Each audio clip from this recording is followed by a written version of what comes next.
Hi kids! Are you ready to learn?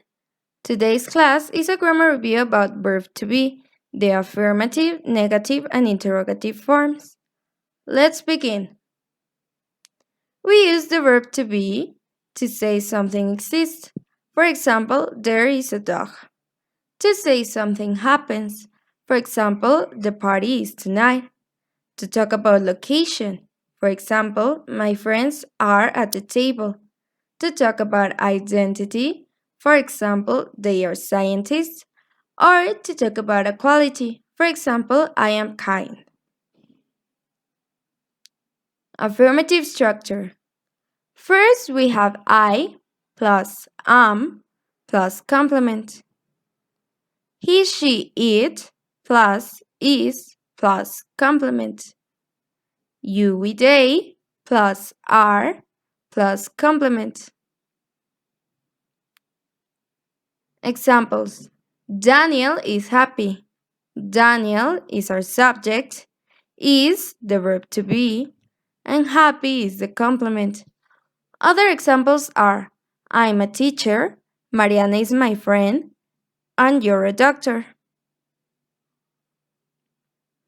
Negative structure. First we have I plus am not plus complement. He, she, it plus is not plus complement.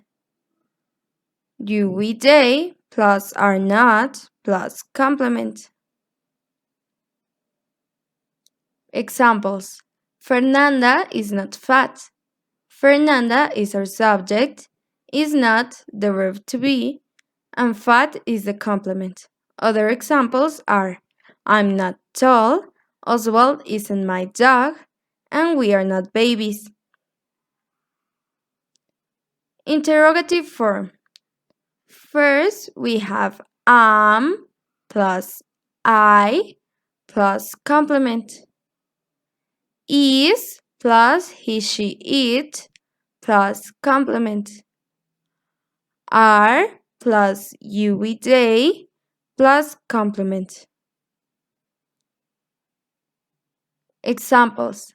Am I beautiful? Am is the verb to be. I is the subject and beautiful is the complement. Is Karen at school? Are you strong? Are my parents from London? Finally, we have our exercise.